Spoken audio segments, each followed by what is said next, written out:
Hello, खुश आमदीद। और ये पहला लेक्चर है फिज़िक्स की सीरीज़ में, और इसके ज़रिए मेरा गोल ये होगा कि मैं आपको समझा सकूं कि फिज़िक्स किस हवाले से है, क्या है, ख़ासतौर पर मैकेनिक्स के हवाले से, प्रोजेक्टाइल मोशन, फोर्स, मोमेंटम वगैरह के हवाले से। ये सब चीज़ें काबिल फ़हम है, आप आसानी से समझ सकते हैं।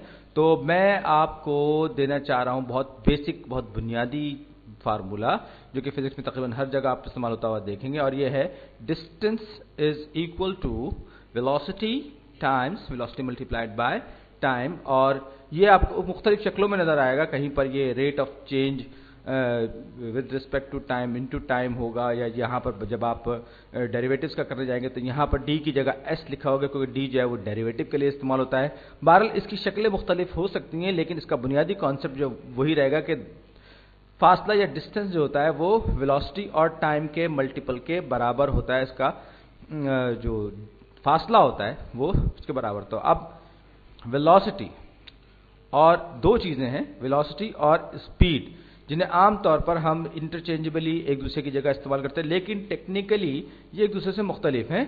वेक्टर जो है वेलोसिटी जो है वो एक वेक्टर है, जबकि स्पीड जो है वो एक स्केलर है। और ये इससे कंफ्यूज होने की आपको जरूरत नहीं, क्योंकि वेक्टर जो है इसमें दो चीजें होती हैं, एक तो डायरेक्शन और दूसरे मैग्नीट्यूड, या यूं कहें मैग्नीट्यूड और डायरेक्शन होती है।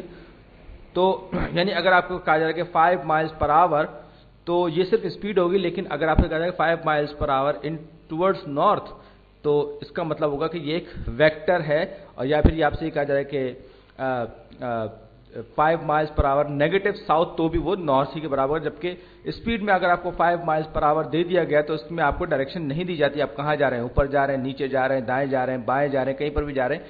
तो स्पीड में इससे गरज नहीं होती, यानी कि डायरेक्शन मैटर नहीं करती, जबकि वेलोसिटी में डायरेक्शन हमेशा मैटर करती है। और यही वो फर्क है जो स्पीड और वेलोसिटी को एक दूसरे से अलग करता है। तो ये डिस्टिंक्शन उम्मीद है आपको समझ में आ गया होगा। और जब हम आगे बड़े प्रॉब्लम्स करने जाएंगे तो ये डिस्टिंक्शन या जो फर्क है ये हमारी समझ में आएगा और हमारे लिए ज्यादा मुफीद साबित होगा। तो और जैसे कि आपने देखा, मैं बता चुका हूं कि स्पीड में डायरेक्शन इन्वॉल्व नहीं होती, जबकि वेलोसिटी में डायरेक्शन इन्वॉल्व होती है। और वेक्टर और स्केलर का यही फर्क है, वेक्टर में डायरेक्शन होती है और स्केलर में डायरेक्शन नहीं होती। अब फर्ज कीजिए कि मेरे पास मुझसे कहा जा रहा है कि मैं किसी डायरेक्शन में, यानी कि फासला जो डिस्टेंस मैंने तय किया वो 50 मीटर्स का तय किया, और उस फासले को तय करने में या उस डिस्टेंस को ट्रेवल करने में मुझे जो टाइम लगा वो टाइम मुझे लगा कितना, चलिए फर्ज को मैं चेंज इन टाइम भी कर सकता हूं। फर्ज कर लीजिए ये है 10 सेकंड, 10 सेकंड्स का फासला, 10 सेकंड का वक्त मुझे लगा। तो अब हम इस फार्मूले को, जो कि हमने ऊपर d is equal to v into t लिखा है, तो 50 metres is equal to v into 10 seconds. आप याद रखिए यहां पर मैं यूनिट्स भी लिख रहा हूं, और जब आप कोई प्रॉब्लम सॉल्व करने जाते हैं तो उसमें यूनिट्स भी उतने ही इंपॉर्टेंट होते हैं। लिहाजा मैं यहां पर मीटर और सेकंड का यूनिट इस्तेमाल कर रहा हूं। और अब आगे आप देखेंगे, आगे आने वाली प्रॉब्लम्स में भी आप देखेंगे कि ये यूनिट्स का, सही यूनिट्स का होना हमारे लिए कितना जरूरत है। लिहाजा अब मैं क्या करता हूं, मैं दोनों साइड्स को 1/10 सेकेंड से मल्टीप्लाई कर देता हूं। 1/10 seconds into 50 meters is equal to v into 10 seconds into 1/10 seconds। ये सेकंड 10 सेकंड 10 सेकंड से कैंसिल हो जाएगा, यानी कि सिर्फ क्वांटिटी ही कैंसिल नहीं हो बल्कि उसका यूनिट भी कैंसिल हो गया। तो ये मेरे पास 5 रह गया, 50/10 5 रह गया। तो यानी मेरा जो वेलोसिटी निकली वो निकली 5 मीटर्स पर सेकेंड, यानी कि न्यूमरेटर में मीटर्स और डिनोमिनेटर में सेकेंड, और यानी कि ये मेरी वेलोसिटी आ गई। और यही बात जो मैं यूनिट्स के बारे में आपसे कहना चाह रहा था कि जब हम यूनिट्स को इस्तेमाल करते हैं या किसी भी प्रॉब्लम को सॉल्व करते हैं तो सिर्फ क्वांटिटीज का करेक्ट होना काफी नहीं होता, बल्कि उसके यूनिट्स का भी करेक्ट होना जरूरी होता है। खासतौर पे जब हम पावर, एनर्जी, वर्क वगैरह जैसे एग्जांपल्स कर रहे होते हैं, उसमें इस चीज की बड़ी इंपॉर्टेंस होती है, क्योंकि सिर्फ यूनिट की गलती से जो है वो हमारा जवाब कहीं का कहीं जा सकता है। लिहाजा यूनिट्स का ध्यान रखना, उनको समझना जरूरी होता है और बहुत इंपॉर्टेंट होता है। तो ये फर्ज कर लीजिए मेरे पास वेलोसिटी है 5 मीटर्स पर सेकेंड, सही, और टाइम मुझे दिया गया है 5 सेकेंड्स। अब इसी फार्मूले को मैं दोबारा इस्तेमाल करूंगा, तो d is equal to 7 metres per second into 5 seconds.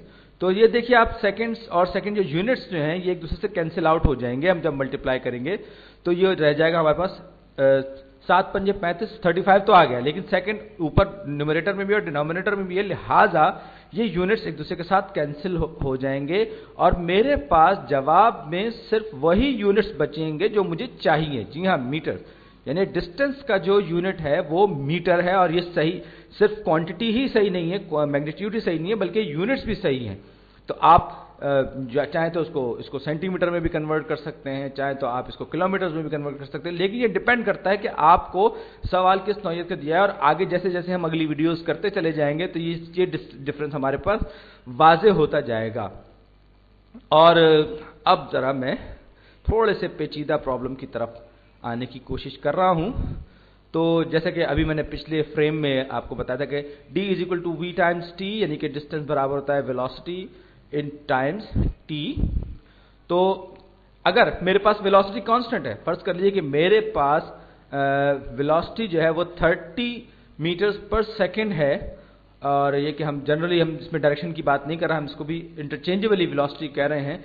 लेकिन सवाल ये कि एवरेज वेलोसिटी मेरे पास है, लेकिन हम कभी तेज हो रहे हैं, कभी हल्के हो रहे हैं, कभी रुक रहे हैं, यानी कि वेलोसिटी में भी चेंज आ रहा है। तो हम वेलोसिटी में चेंज को किस तरह से डिफाइन करेंगे या हम उसको कैसे डिस्क्राइब करेंगे, उसकी वजाहत कैसे करेंगे। तो ये हो सकता है आपको लिए कोई चीज नई बात ना हो।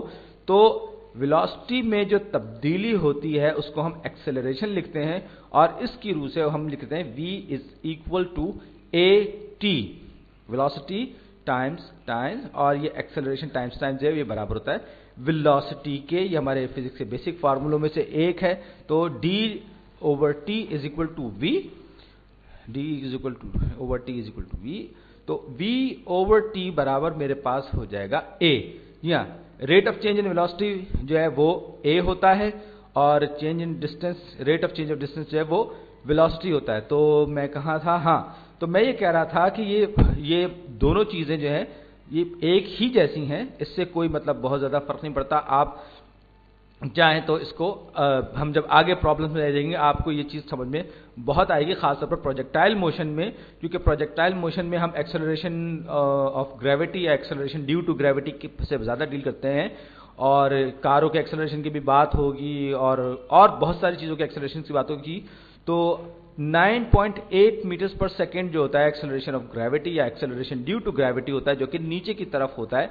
नीचे की तरफ से मुराद ये कि वो नीचे से ऐसे हम ये नहीं कहते, बल्कि हम इसका मतलब ये होता है कि वो सेंटर ऑफ द अर्थ या जमीन के मरकज की तरफ होता है। लिहाजा एक्सेलरेशन एक वेक्टर क्वांटिटी है, याद रखिएगा, एक्सेलरेशन एक वेक्टर क्वांटिटी है। और इसे मैं इस वक्त अपनी सहूलत के लिए मैं इसको हम स्मॉल g से जाहिर करते हैं, स्मॉल g से। और डाउनवर्ड ये पॉजिटिव होता है, अपवर्ड नेगेटिव होता है, और इसको मैंने 10 मीटर्स पर सेकंड स्क्वायर। अब आप देखें डिनोमिनेटर में सेकंड स्क्वायर, यानी कि इसका जो यूनिट है ये बड़ा अजीब व गरीब है, और इसको मैं विजुअलाइज करने के लिए या इसको समझने के लिए मैं एक और एग्जाम्पल पे आपसे जाने की इजाजत चाहूंगा, या मैं चाहता हूं कि ये बताना चाहूंगा कि ये जो पूरा का पूरा जो एक्सेलरेशन ये किस तरह से वर्कआउट किया। फर्ज कर लीजिए आपने एक पत्थर बड़ा गिराया, लेकिन ध्यान में रहे वो पत्थर कोई बहुत ज्यादा ऐसा ना हो कि किसी को जख्मी करे। चलिए आपने एक सिक्का गिराया एम्पायर स्टेट बिल्डिंग की छत से, और उसके ऊपर कोई एयर रेजिस्टेंस नहीं है। ओह, मेरा ख्याल है मेरा वक्त खत्म हो रहा है, मैं ये वीडियो यहीं छोड़ता हूं, अगली वीडियो में आपसे मुलाकात होगी। शुक्रिया।